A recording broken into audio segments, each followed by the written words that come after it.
মাই থিঙ্কের পক্ষ থেকে সবাইকে সালাম। আসসালামু আলাইকুম। আজ আছে আপনাদের জন্য মুড়ি পুরি। এই মুড়ি পুরি বানানোর জন্য আমি নিছি এখানে আটা 1 কাপ, এখানে মুড়ি নিছি 1 বাটি, ধনেপাতা কুচি, পেঁয়াজ কুচি, কাঁচামরিচ কুচি, আর সরিষার তেল, আর লাগবে লবণ, আর ভাজার জন্য লাগবে সয়াবিন তেল। এখন এই জিনিস দিয়ে আমি আপনাদেরকে মুড়ি পুরি বানিয়ে দেখাবো। প্রথমে আমি আটার মধ্যে একটু লবণ নেব,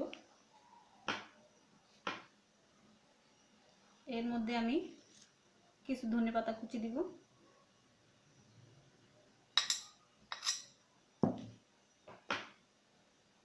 এর মধ্যে কিছু তেল দিব, সয়াবিন তেল। এখন এটাকে আমি পানি দিয়ে গুলে ময়ান তৈরি করব।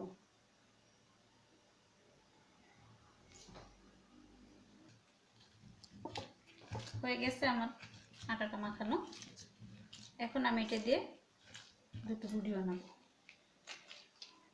দুভাগ করে নেব।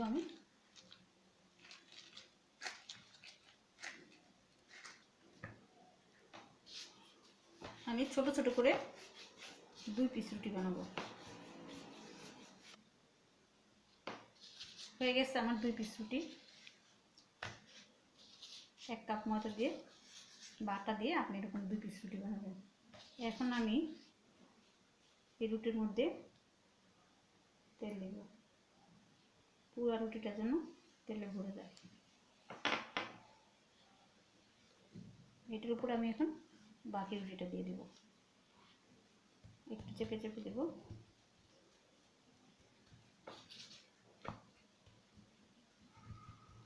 এখন ময়দা ছাড়া আর তেল ছাড়া এই রুটিটাকে আমি বড় করে 1 পিস রুটি বানাবো।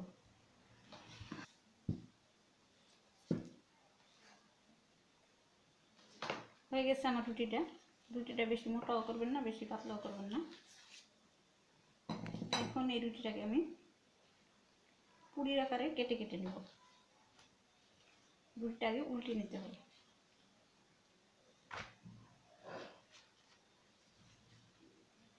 আপনি যে কোনো একটা মুখা বা একটা চাক্কি দিয়ে, পুরির আকারের চাক্কি দিয়ে আপনি এটাকে কেটে নেবেন।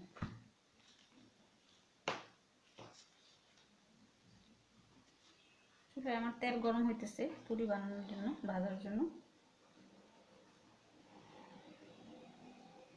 এই মুখা দিয়ে আমি পুরির আকারে বানাবো। 4টা আপনি চাক্কি দিয়েও কাটতে পারেন, সিলভারের চাক্কি পাওয়া যায়, বা ঘরের কোনো মুখা থাকলে পুরির সাইজে সেইভাবে কেটে নেবেন। লাইক করবেন, শেয়ার করবেন, সাবস্ক্রাইব করবেন। এই আমি একটা রুটি দিয়ে 4টা পুরি বানাবো।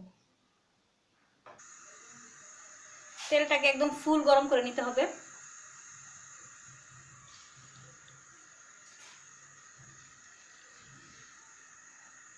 আস্তে আস্তে দিয়ে দিবেন তেলের মধ্যে।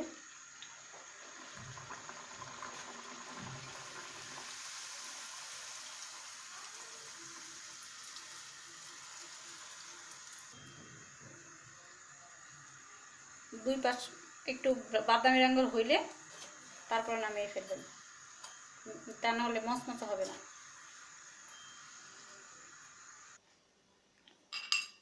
এখন আমি মুড়িটাকে মেখে নেব।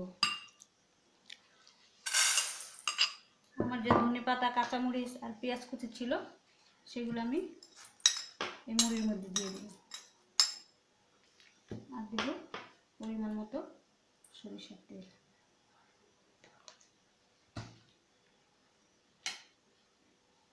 সামান্য লবণ দেব। এখন এটাকে আমি ভালো করে মেখে নেব। মুড়িটা মাখানো হয়ে গেছে। এখন আমি এই মুড়িকে এই পুরিগুলোর ভিতরে ঢুকিয়ে দেবো। পুরিটা মাঝখানটা একটু ফুটা করে নেবেন। এখন এর মধ্যে মুড়ি দিয়ে দেবেন।